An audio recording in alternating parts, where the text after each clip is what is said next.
Next horror game I'm excited for is Ocarina of Time. I'm curious what they'll do with the Read It or Well section. I hope they go, I saw people kind of complaining about the way the art style's looking just from the tiny bit we saw in the trailer. I mean, I remember the Ocarina of Time being a game that was trying to put a lot of realistic graphics into it at the time. Like, they were trying to make it very realistic and scary in a lot of sections. It was a really creepy game. Really creepy game. And a lot of the graphics in the background were quite realistic, actually, for the time. And then a lot of other textures were super not realistic. But when you go through, like, Castle Town, for example, the way the buildings looked, if you look at the outside of the Temple of Time, it looks like photos of stuff outside, just at low graphic settings, And you could tell that that's what they wanted the game to be, and then they just did what they could with memory permitting, right? So I'm not surprised that they're trying to make it a little more realistic looking. I just hope they really lean into the horror. I feel like they will. I hope they do, because you could make a lot of parts of that game just freaky, just absolutely freaky. And Ocarina of Time and Majora's Mask were both, like, very scary. I remember one of my siblings used to hand me the controller to run as Adult Link through Castletown so that he didn't have to, like, be near the Redeads because he was so scared. And so I would take the controller and he'd call me every time. He'd be like, I have to go through the Castletown, and I would, like, grab the controller and run us through the Castletown. You just had to. You had to go through it. You had to run through it, and he couldn't do it. I knew so many kids that cried. That and Majora's Mask at the what's-its in the desert. My God. Or especially the guy where you have to play Song of Healing for him. You go into the house and he's, like, turned into one. Gobi? Was it Gobi? What was it called? That's not what it's called.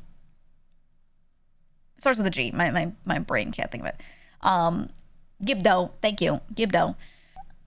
So many kids cried at that. Like, dude was alive and then became a Gibdo, and you're like, and it's horrifying, and he's trying to attack you, and it's, you know what I mean? And, like, the kid is like, no, my dad, don't look at him. Yeah, that shit was so dark. So I hope they really just lean all the fucking way into it. I really hope so. Love diving into the Zelda Ocarina of Time lore when you learn the reasons behind certain temples. Yeah, it's really... Dude, those games are so dark. Zelda in general is a very dark series, and they have made later games have... There's a lot of hopefulness also in there. There's a lot of fun and funny things in there, but overall there's a lot of darkness. Even Tears of the Kingdom had a lot of bits of storyline about, like, once you figure out the big reveal of what's actually going on, it's not portrayed as dark, but it's pretty horrifying to actually, like, think about. Pretty terrible, So I think I'd like to see them delve back into just going full spooky on it. You watch a soldier die in an alley in Ocarina of Time. That's not the darkest thing that happens in that game, though. Yeah. I mean, I love, like, first boss. You're in the, well, I mean, one of the first thing that happens is the tree's fucking dying. The tree fucking dies. The thing that's supposed to be, like basically your dad, right? Everyone in the area you grew up in, it's like everyone's dad. And he fucking dies. And you go in and you're like, let me figure out what's wrong. Maybe I could help him. And you go in there and there's some giant one-eyed spider that is, like, also kind of horrifying to just have, like, the way it jumps down right in front of you and it's just looking at you straight in the face. Awful. Absolutely awful. And they just do that instantly. Spoilers, lol. This game is so old. I don't give a fuck. It's been remade already. I don't give a fuck. 10-year-old game on. It's a lot more than 10 years old. 10-year-old game is like, what? Doom 2016? And you get blamed. That's the real horror of the game. You come out and the tree ends up dying anyway. You slay the beast inside, right? And you come out and you're like, I couldn't save him. And everyone blames you. they're like, get the fuck out of here. You killed him. And you're like, no, I was checking to see what was wrong and there was something else. And they're like, you did it! And they cast you out. And then, you know how bad exile is in like the old times? They just throw you out of a village and you have nothing. You just die in the wilderness. You know, like that's what they do to you. That game is dark as fuck. A bunch of kids kick out this other kid. You murdered him! You know? Crazy. Most of the Zelda fans are from Breath of the Wild. I wouldn't say most of. There's so many of them that have been playing since, like, GameCube era and post. A lot of early fans, too. A lot of older gamers, they all played Zelda, so. Breath did revitalize the series, though. It wasn't dead. You can't say releasing a new game is revitalizing a series. If it... You could say that if, like, the last few games were all, like, horrible, but, like, it was alive. It was just really waited for, you know? But people played Skyward Sword. People played a lot of the stuff on handheld. Felt kind of dead after Skyward Sword. Well, what released after Skyward Sword? You gotta ask yourself that. It was Skyward Sword, and then A Link Between Worlds, which was on... That was a 3DS one.